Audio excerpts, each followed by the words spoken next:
Welcome to Check-In with Jason Lortzen, where we explore how to create connected, human workplaces that employees love and that fuel organizational success.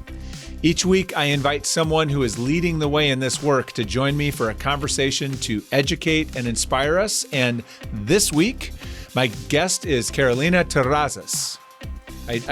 Carolina, I did my best, but my Nebraskan gets in the way all the time. So with over 2 decades of global HR leadership experience across 3 countries, Carolina specializes in aligning people strategies with critical business objectives to drive continuous improvement and peak performance. As Vice President of Talent Management and Development at Schneider Electric, she is passionate about cultivating top talent and building future-ready leaders. Now, as if that job isn't enough or doesn't keep her busy enough, she also, outside of her corporate job, has a podcast. She's been doing this for 5 years. The podcast is called Leading Yourself. It is a great podcast where she shares insights on personal and professional growth. So, busy lady, Carolina, thanks for joining me. Thanks for taking time. No, thank you for having me, Jason. I was looking forward to this conversation. So before we leave the podcast, because I know you talk about all kinds of interesting stuff, and I know you are deeply passionate about development, I know I'm springing this on you, so I'm curious to see what you will say, but do you have a favorite personal development tip or bit of advice that you tend to share more often than others through the podcast? I talk about all kinds of things in the podcast, Jason, because I consider myself a multi-passionate person when it comes to personal development. And I think all of those components always help. But one thing that has always personally helped me is, well, I'm going to cheat. I'm going to say 2 things. One is setting intentions always, having aligned intentions. And the second one is keeping a beginner's mindset in everything that you do. Because I think at one point, when you learn about something, when you get better at something, you start, losing that awe of exploring new things and embracing curiosity to its fullest. And I think curiosity, I feel, is one key component in personal development. You can't grow if you not stay open to learning new things and increasing also your self-awareness. Now I said 3 things. You asked me for 1, but there you go. That is a great trifecta of personal development. I think if you could get those 3 things right, that's a pretty good recipe. I'm a big fan of beginner's mind myself, although the more expertise you get, the harder it gets. Really, really challenging. Well, thank you for sharing that. I love that a little bonus, I guess. And as this episode, you get a little personal development nugget. So if you want more of that, go find the podcast. There's lots more good stuff where that came from. But today we're going to dig in to your professional work, your day job. And there's a lot there. You work for an incredible organization. And so let's start by getting to know you and your work a little bit. So could you start by giving us a little bit of context for the work you do and the organization that you work for, please? Yes. I am part of Schneider Electric, which is a global leader in energy management and automation. And we have a strong focus in sustainability and digital transformation. And our purpose is really to empower everyone to make the most out of our energy and our resources, bridging progress with sustainability for all. And we call this Life is On. It's kind of a motto. And our mission is to be our customers' trusted partner in sustainability and efficiency. And we do this with providing digital solutions that integrate both energy technologies, real-time automation, software, and services. For example, smart homes or resilient infrastructure or future-ready data centers, we help our customers drive innovation and efficiency. And because we're talking about people today, I want to say that what really sets us apart as a company is our people. At Schneider, we believe that our employees are talents And it's not just a slogan, it's a core part of our talent philosophy. We're committed to helping our employees grow to their fullest potential, to develop new skills, to build meaningful careers for today and tomorrow. And that is what I like to say is my role as the lead for talent management and talent development for North America.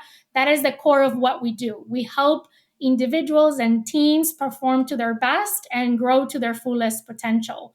And, I've been in HR for, as you said, for 2 decades. I've done almost every job in HR. And I love all aspects of HR, but this one by far is my favorite because that fulfillment that it brings to help someone grow their careers, to reach their aspirations, to move the needle and create those win-win solutions, both for the people, but also for the organization. When you find that alignment between people's aspirations and the needs of the business. Now, for those that don't know Schneider Electric, which I knew of the brand, but I don't think I understood the scope of this organization, can you tell us about kind of how big the organization is? I will say too, in echoing, I've had an opportunity to meet some folks from your organization, and it is really like it's a real thing. You feel the investment of people and the quality of the people and that sort of thing. And you're doing it at scale, at big scale. So can you tell us a little bit about the scale of the company? Yes, we are a global company. Our headquarters is in France. And we are in more than 130 countries around the world. And I lost count because we keep hiring people all over the world. We have lots of growth regions right now, North America being one of them. But we are approaching 150,000 employees globally. Wow. All right. So when we're talking about developing talent and really doing this work, what we're going to dig into today, it's at scale, which I think is really interesting and provides a different kind of challenge. And so just wanted to lay that foundation or context. But before we talk about kind of the work, I am curious always to find out sort of how people find their way to this kind of work. And so how did you decide to take this path? How did you find your way into the world of talent development? Was that something that you figured out very early in university, or is that something you found later on?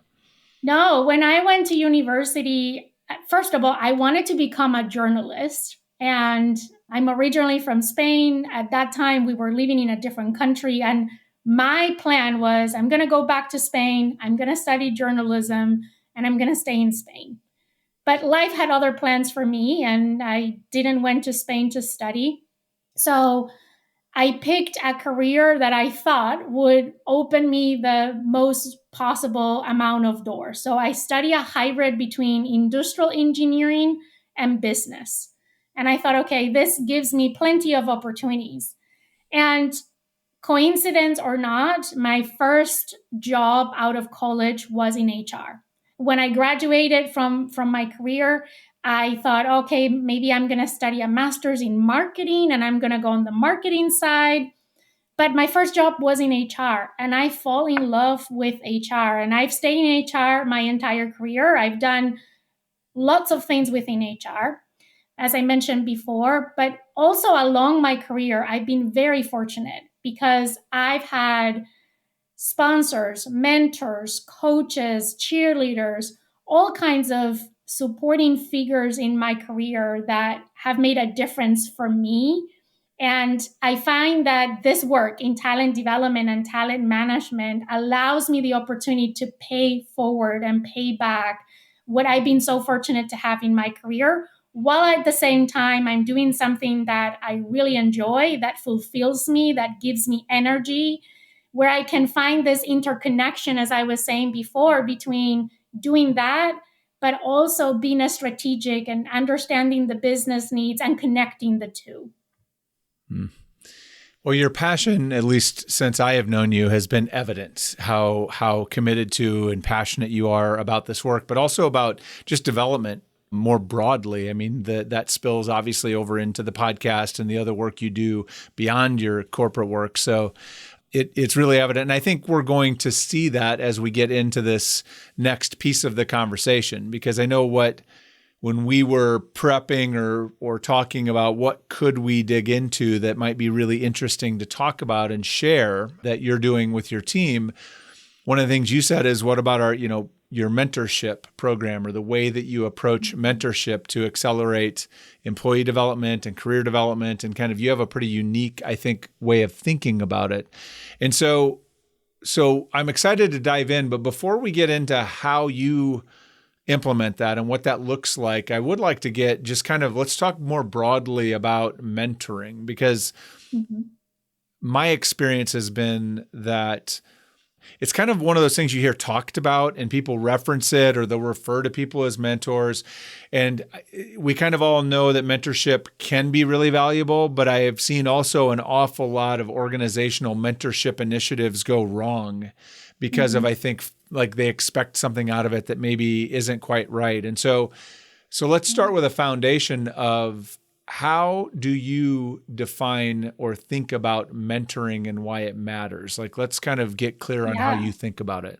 Such a great question, Jason, because I think we use the term mentoring very loosely and as a synonym for a lot of things, right? And that creates expectations on people, then maybe they just set them for disappointment down the road. But if I can use an analogy to refer to mentoring, I always tell people, you're in the driver's seat of your career. Imagine that you're driving this car and you're going from point A and point B. A mentor is kind of that co-pilot, in a sense, that knows the road very well, that has gone through that road many times, that knows where to turn, where the potholes in the road are, and can tell you what you can expect, and you can learn from their mistakes, you can learn from their wins, and somehow expedite your learning process, right? You can get to your destination faster because you have that guide that knows what your GPS doesn't know. And I think that for me is a great analogy for mentoring. And I think also at any given point in time, you can have multiple mentors. I think that's one misconception about mentoring, that a lot of times we think, I want a mentor, one mentor that is going to help me with everything, with my career aspirations and how to fulfill those, with developing my skills, with gaining clarity, with everything. And what I tell people, at any given point, have multiple mentors. And that has been true for my career. And if you want someone to guide you that has gone through that road, you're not going to find the person who has gone through all the roads. So you might need multiple mentors for multiple things. Sometimes you have a mentor that guides you in your career development, another one that helps you improve your communication skills or your strategic thinking, or develop a growth mindset, or whatever that is. But I think that for me is one of the biggest misconceptions about mentoring, to add to your question. So what is it that you think, I love that analogy, the kind of the idea or the metaphor of the co-pilot.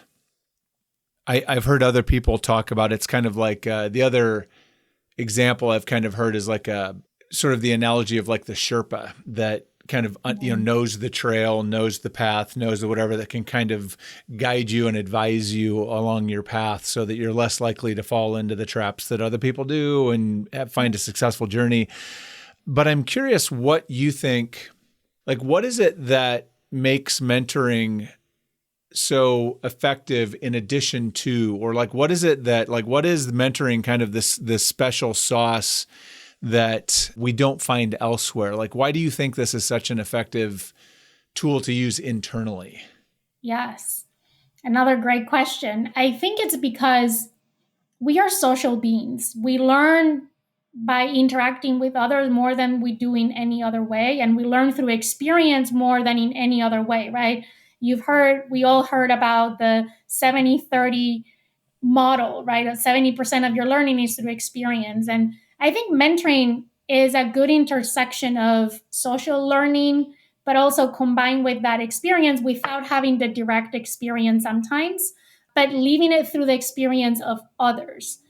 you can go to a training and it can be great and great frameworks, but we know always from the theory to the practice, there is a gap. And I think mentoring can help bridge that gap and get the most out of both of those two things, right? You can learn the theory, then having a mentor that helps you bring that into practice from their own experience, that is powerful. Hmm.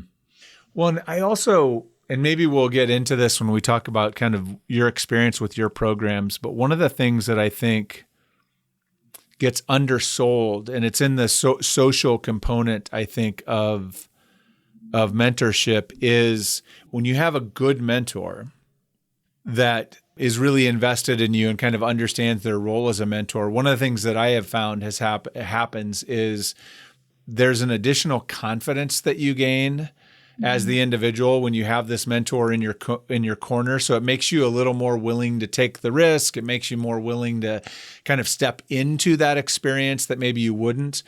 The other thing that I have found is that there's an element of permission sometimes that a mentor almost like you don't, it's not permission that that they need to give you to move forward, but it's like I have found as a mentor myself to others, one of the gifts I can give them is basically recognizing something in them and encouraging them to do something, almost like giving them permission to do something that you know they probably want to do, but they're holding themselves back.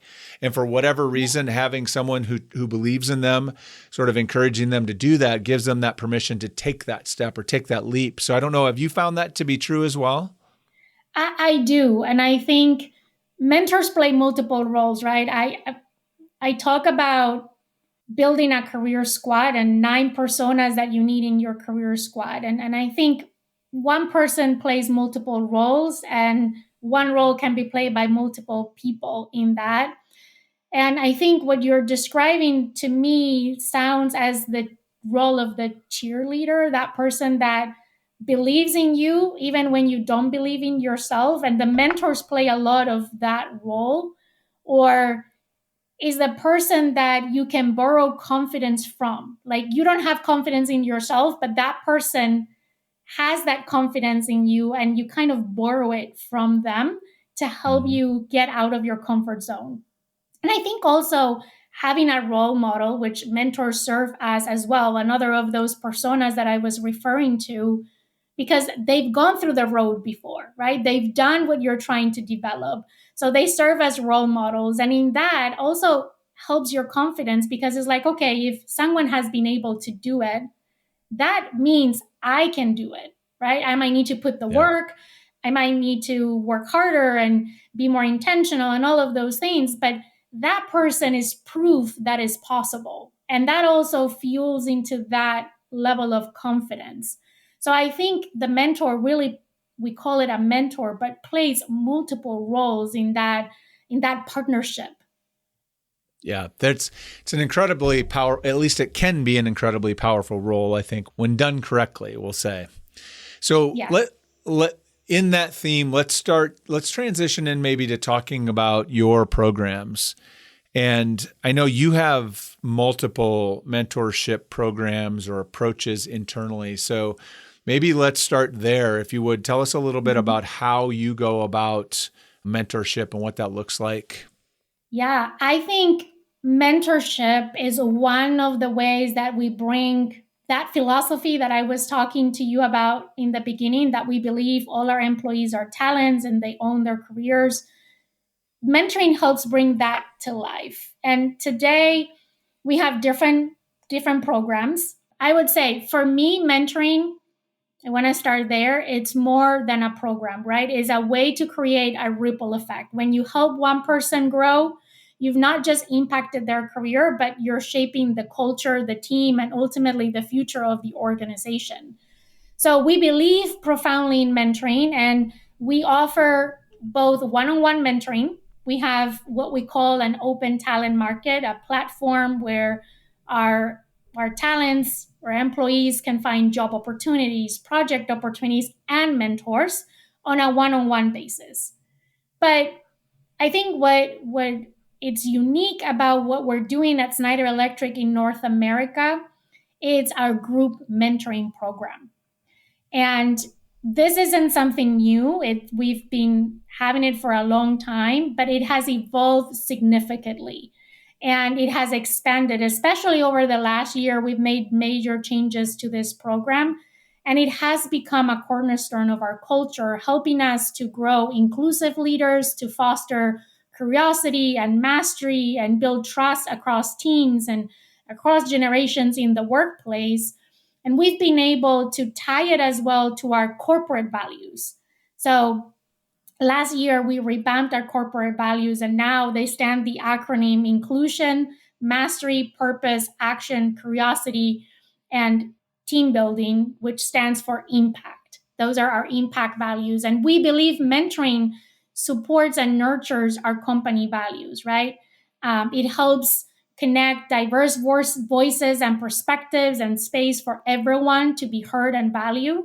It also accelerates learning and development because of all the things we were just talking about.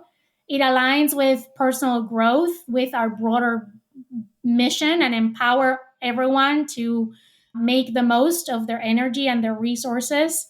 It's action driven. I think mentoring for us is not just a conversation, it's about taking meaningful steps towards that personal development and professional development and career growth.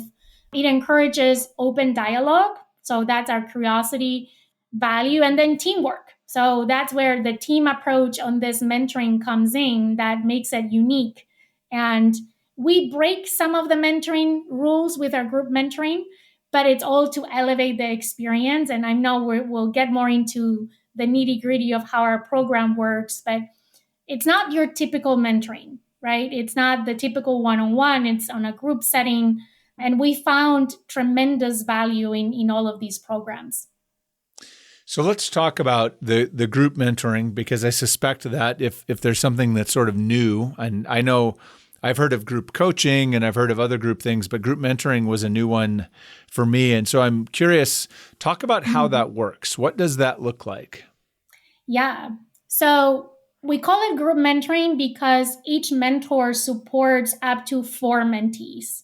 And you might ask me, why 4 and not 5 or 10? I don't know. We thought 4 is small enough group that foster that real connection. So it's not only about learning from the mentor, but learning from each other in that cohort, in that group. And it's again, as I said, small enough to create that real connection, but big enough to drive diverse perspectives. So you're not only hearing from the mentor himself or herself, but also from peers. And the format is, at a minimum, it includes 3 group sessions and 2 one-on-one sessions. So it's a combination of those 2 things. We have built into it a discovery period. So here's super fun. And I have to tell you this story because I compare our group mentoring program with a Taylor Swift concert. That's how our group mentoring program works.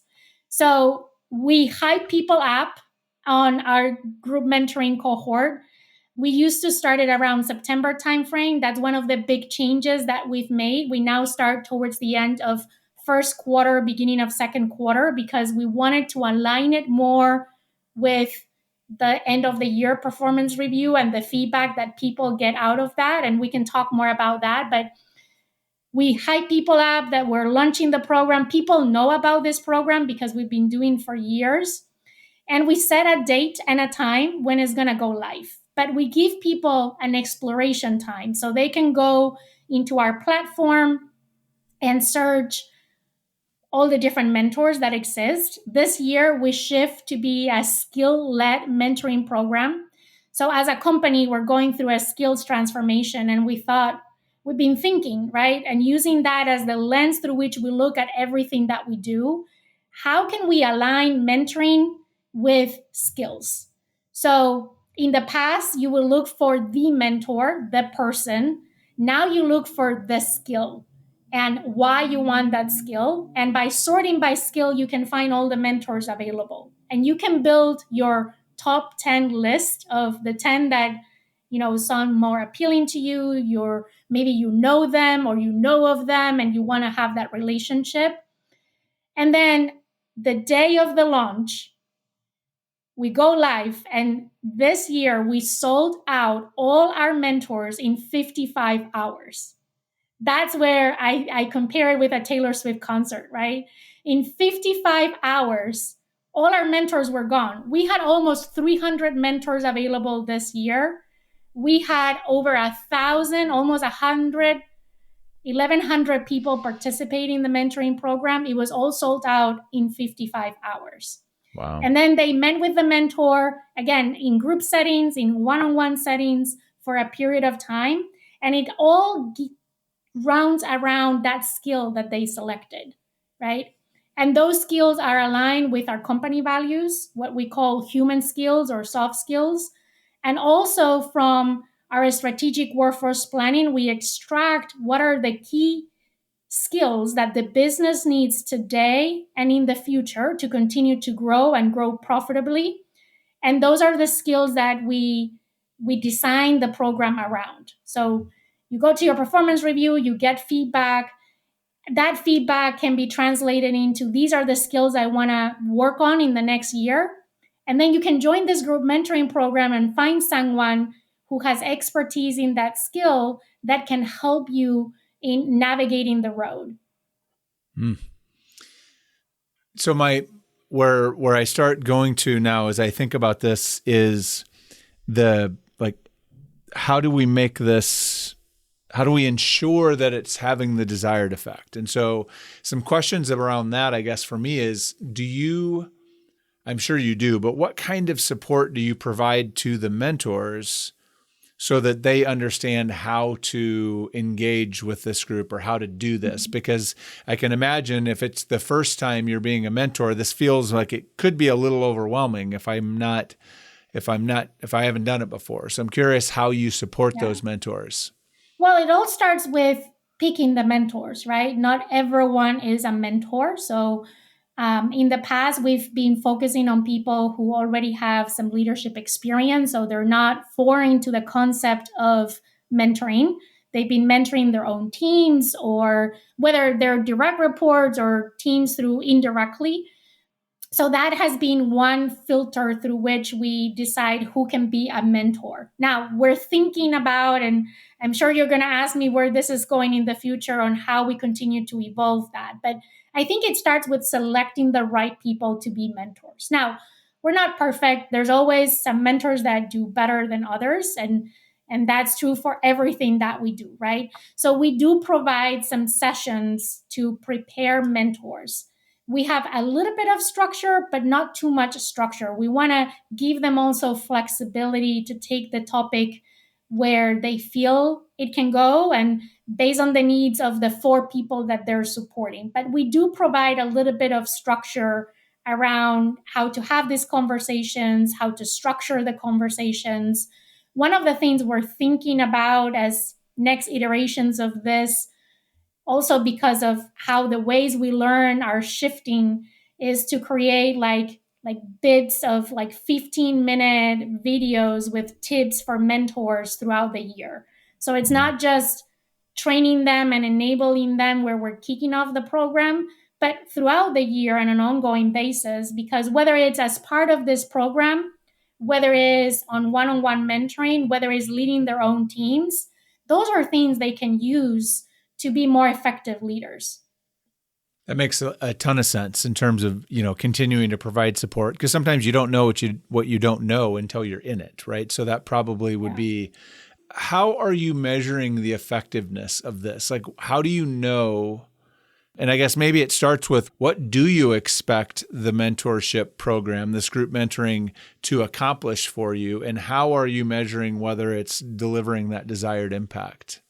Yeah, impact is always tricky, right? There's a subjectivity to it. And I think impact looks different for every person that participates in the program. At the end of the day, our goal with a program like this is we want to support and enable our talents to continue to develop within the company, to develop new skills, to continue to grow, to take really that driver's seat of their careers, right? So we do feedback surveys and we ask questions around what was most valuable. Did it met your expectations? what did you learn? How are you applying what you're learning? How did the program help? And we receive tons of amazing, inspiring stories from people who participate in the program. I was actually talking to someone recently, and you mentioned the topic of confidence at the beginning. And I was talking to one of the mentees who shared that the program gave her the confidence to take on a stretch assignment that they would never have thought about they could handle, and they crush it. And that's the kind of transformation and impact that we are seeing from the program. And not only from the mentees, also from the mentors, right? Some of the mentors scout talent through the program. They identify the next person that they want to invite to join their teams or support them with a project. So it really has created impact both for mentors and for mentees. I think a lot of times when we think about a mentoring program, we think about what is in for the mentee. But I'll tell you, I've been on both sides. I'm sure you have as well. And you get more even as a mentor from things like this in terms of expanding your perspective, getting to know talents in the organization, getting to learn about other parts of the business, honing in the skills of mentoring and leadership and coaching and all of these things. So I know it's a big answer to your question. You probably were hoping for me to share some facts and figures, but I would say that's the way that we know the program is working. And the fact that it sells out in 55 hours, that tells us that our talents are hungry for that kind of development, for that kind of support and mentoring, and they see the value. We see people coming back every year to join the program again. Yeah. Well, one of the benefits too, to build on your point about the benefits to mentors, and this connects back to the earlier point about beginner's mind. I find mentorship is a really good way to remind you of the things you forget about, like the really fundamental, simple things that helps you kind of like when you can see these things through somebody's eyes who's earlier in the journey, it really reminds you of some things and connects you back to some things that are really important or meaningful and invites you to kind of step back into it and see it differently and find opportunities. So there is a ton of value on both sides for sure.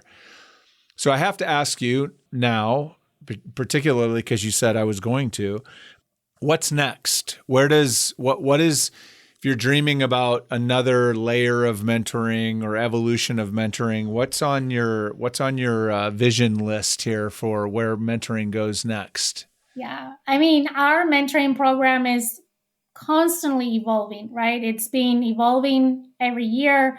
We try to have this continuous improvement mindset, and we evolve it every year.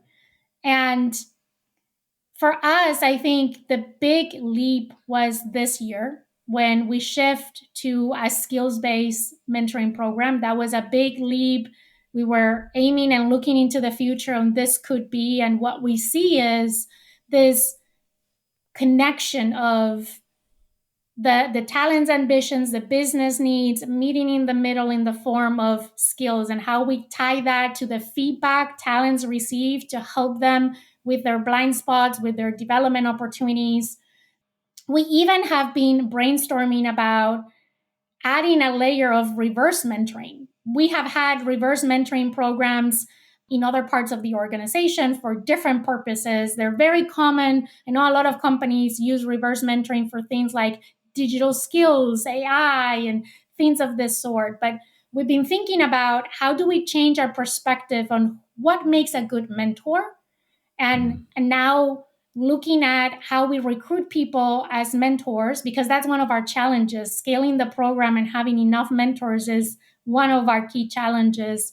So looking at what makes a good mentor, regardless of whether they have the leadership experience or not, what level they are in the organization, how many years of experience they have. We want to continue to evolve that. Sure. And we also, I touch a little bit on this, is that continuous learning and development of our mentors. How we make that a year-round process versus this just one time of a year when we run this program. that lasts a few months, but really the effort is concentrated just in one piece of the year. So those are some of the things that are in the future. We continue to tweak the technology that we use is all homegrown. We don't have a sophisticated software that we purchase. We develop through a Power App, our platform, where people can build their top 10 lists. They can find mentors. They can connect with mentors where the matching happens. And by design, we haven't done the matching. The matching is done by the mentees. So the mentees get to choose their mentors. We're not matching them. I know there's technology out there that kind of reads the profiles and does like a match.com for mentoring. We don't use that. We believe and stay firm to our philosophy that talents own their development, and therefore we give them the opportunity to choose what mentor they want. But in summary, we want to evolve the technology. We want to think about the criteria of what meets a good mentor and maybe introduce some aspects of reverse mentoring, continue to align with skills, and then continue to scale.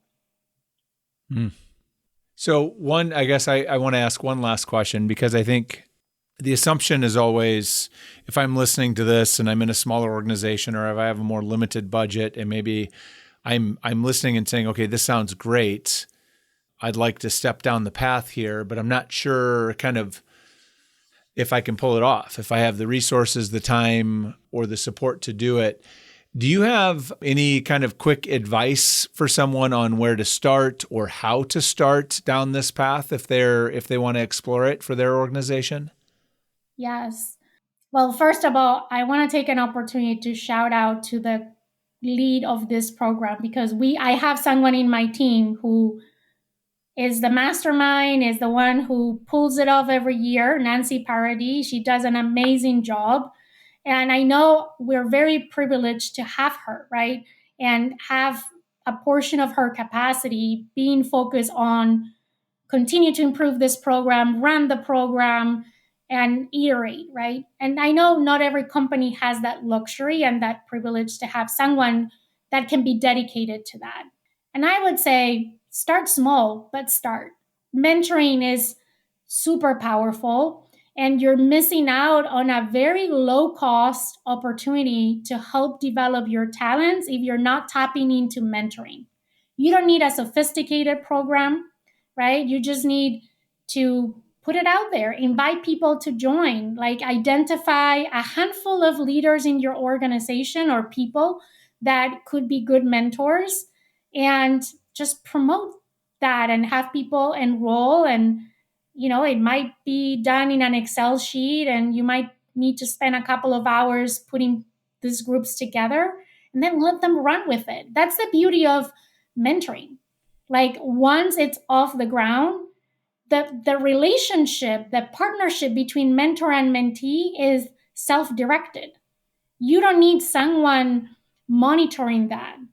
And I think that is one of the values that we inject into this program is trust in the people that are part of the program, both mentors and mentees, and really empowering them to run with it. So I would say start small, start simple, but start, because if you're not having a mentoring program, whether it's one-to-one or group mentoring setting, you're missing out on an opportunity, on a low cost to free opportunity to develop your talent.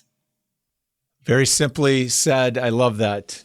Just get started. Start small, but get started. Okay, couple questions for you as we wrap up. Number one is, what is a challenge that you are currently wrestling with at work? Related to group mentoring or completely just unrelated? In general. Well, I think one challenge that we are facing is people making time and space for learning. We learn in many different ways, right? I think we learn every day, even if we're not intentionally learning. I firmly believe that. Every experience we face is a learning opportunity. But being in talent management and talent development, what we realize is we are in a fast-growing region with very high demands. And I don't talk to anyone of peers in the industry that they don't feel that this issue of people be spread too thin, or just the workload and the complexities, all the ambiguity that we're dealing with today. We live in a VUCA world, right? Very complex. So sometimes it's hard to make time and space for learning. And so that's one challenge that we face. I think it's not unique to our organization. When I read through some of engagement studies and benchmarks outside, I think it's something that is common to all of us. One thing that I've learned is, yeah, every company is a world, but we all have more things in common than not. We are typically all trying to solve for the same problems. We just bucket them differently, color code them differently, label them differently, but the challenges are in general the same, right? So I would say that is one big challenge. And the other one is just the rapid growth and the rapid pace of change. When we think about, again, in my space, we think about skills and the skills that are needed today and in the future. That is changing and evolving so quickly, right? And keeping up with the pace of that change is certainly a challenge. I think a lot of people will relate to that. I think the challenge around development or time for development is one that I hear about all the time. And it's interesting because at the same token, and you even kind of alluded to it earlier, I mean, employees at all levels are hungry for development. And so there's like this catch-22 of like, they want more development, but they don't feel like they're in a position to make time and space for it necessarily. And so trying to figure that out when you figure that out, which I'm sure that you will, knowing you, but when you figure that out, please come back and talk to me about it so that we can share that, because I think that is an issue that everybody faces. And if you happen to have a guest that talks about how to figure it out, please share with us, because I think, again, we're all facing the same challenges and there's a huge opportunity to learn from each other. Yeah. Well, and I think complicating all of it is the way people are learning is evolving too, right? I mean, and the way we have to share learning. And so that's a complex problem to be continued. We will come back to that one. So final big question for you is one I ask every guest, and it is about the future. And so I'm curious, when you think about the future of work, and let's say 5 years from now, what is one thing you hope will be different about work broadly than it is today?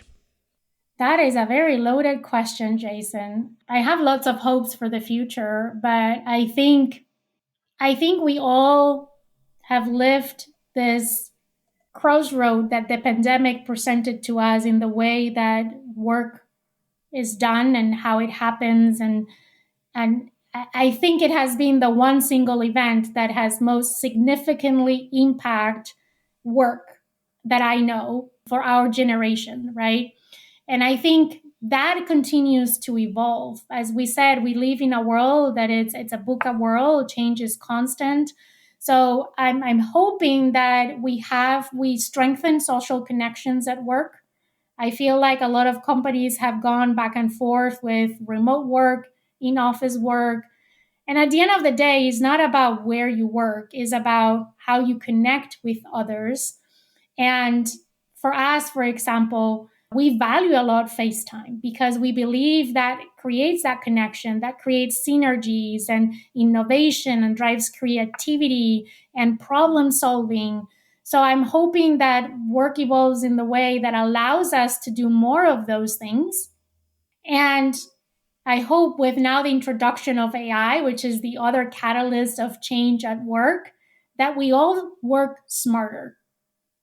And that in 5 years from now, we're going to be solving completely different problems. We're going to be leveraging our strengths and our skill sets in completely different ways that are more challenging in a good way, like really leveraging the power of humanity in things that really matter, and be able to redesign work in a way that it's meaningful and impactful and drives more value and impact to the people at work, to the organizations, to communities, and to the world as a whole. I love it. So as we finish, I always like to kind of finish with a check out question. So Carolina, what one word best describes how you are feeling right now as we wrap up this conversation?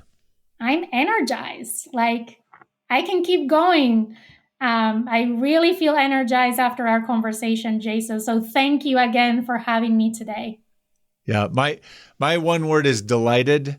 And the reason is because I can remember, and I will always remember, the exact moment when you and I, or at least when I first became aware of you, raising your hand in my session at Work Human. And from then on, it's been like, from that moment to this conversation and everything in between has just been a delight. So I'm so grateful that you are here. Thank you for saying yes and for being here. Thank you for having me. So if someone's listening to this and they're like, I need to connect, I need more Carolina in my life, where is the best place for someone to connect with you? The best place is LinkedIn, and you can find me as Carolina Terrazas. And yeah, from there we can connect in different ways, but I would say that is the one point of connection, the best way to connect. And I can attest that you are active. You are active there. Yeah. So if you interact with Carolina, you will probably have a conversation. Absolutely. And the other thing I will say, because I love what you're doing with the podcast, where if someone wants to go learn more about the podcast, where should they go? They can go to any podcast platform, Apple, Spotify, Google Podcasts, any podcast platform, and you can find it as Leading Yourself. All right, Leading Yourself. All right. Well, Carolina, thank you so much. Thanks for being here, and thank you for listening. I hope that you can take away some inspiration if you are maybe not yet offering a mentorship program, that now you have some seeds and some inspiration and a nudge to go do it. If you are, I hope some of the ideas here help you make it better, push it further, think bigger about it. So take it back, put it to good use, and please remember to check in with those that matter most to you. Might be the most important thing you can do today. Till next time.